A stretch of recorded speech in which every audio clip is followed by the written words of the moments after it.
Good morning, Year 4, and welcome to Friday's English lesson. Let's start off with our retrieval. So, today I want you to list as many adverbs as you can. Remember, an adverb describes a doing word, a verb. So, pause the video and have a go. Okay, hopefully some of you come up with a nice long list. Here are some that I came up with. Quickly, smoothly, hurriedly, slowly, cautiously.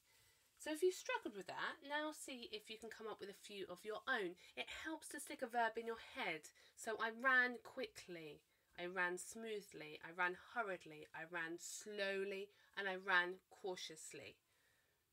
So if you weren't able to write a list, then pause the video now and have another go.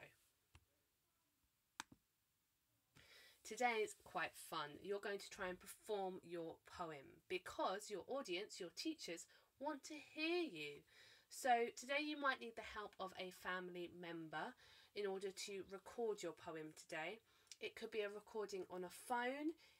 It could be a recording on a camera if you've got one. If you can't record it, really don't worry. Just have a go at performing your poem because you spent all week writing it. And I stress that if you cannot record it, please don't panic. Don't worry about it. But if you can record it, your teachers would love to see it. So what we're going to do now is we're going to watch a video. And it's just going to help us think about how we're performing our poem and what techniques we can use with our voice. What I love about poetry is that you can perform it anywhere. There are performance spaces all around us. In the bedroom, in the playground, on a balcony, even from outer space. Through poetry, I get to play with words and experiment with how I say different things. Sometimes I perform a poem loudly. The war drums boom and shake the metal from the land. Sometimes I perform a poem quietly. The tiny mouse peeps and creeps as you sleep. Sometimes I perform a poem quickly. Fantastic fireworks fizz with a fiery flame. Or slowly. I was at the end of the race, about to cross the finish line. Or mix it up. The rain was pattering. Then the thunder boomed. The lightning zipped, zapped, snapped. I was drenched to the bone. When I'm performing a poem, I like to think about the tone of the poem.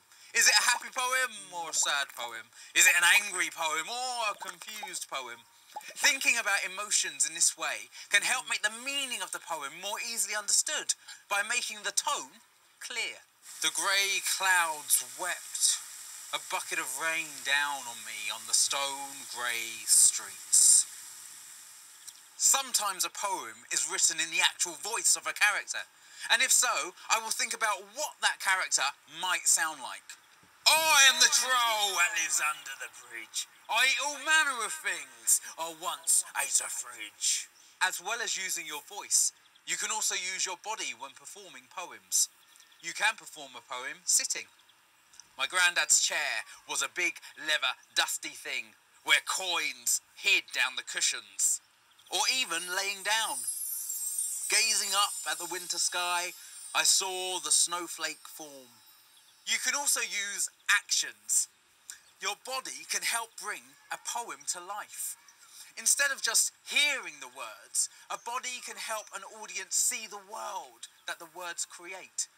I often learn a poem off by heart to free up my hands, using simple actions and gestures to highlight certain words and phrases. I crept past a tiger, ran up a mountain, leaped over a canyon and landed in a swamp.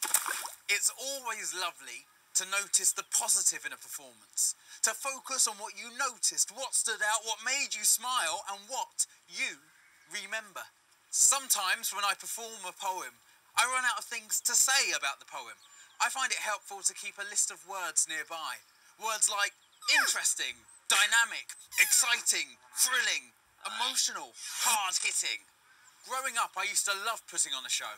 But it took me a while to realise that you can put on a show with poetry just about anywhere, using all your acting skills to entertain friends or even tell someone that you miss them can be a whole lot of fun.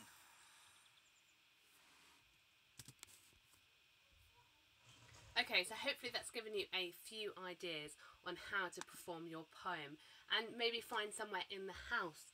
If it's a quiet poem, you might perform it from a cupboard, or if it's a loud poem, you might stand in your garden and really use your gestures. It's completely up to you. So once you've filmed, if you can film it, you've filmed it, get someone to send it via email to your teachers. They'd love to see it. Again, if you can't film it, don't worry. Just enjoy performing your poem. And the final thing that I want you to do for English this week is just write down, what have you learnt about poetry? What figurative language devices have you used? What rhyming patterns have you used? And have you enjoyed it? Okay, well, we really look forward to seeing your poems. Have fun, Year 4, enjoy your performance, and we will see you later on. Bye.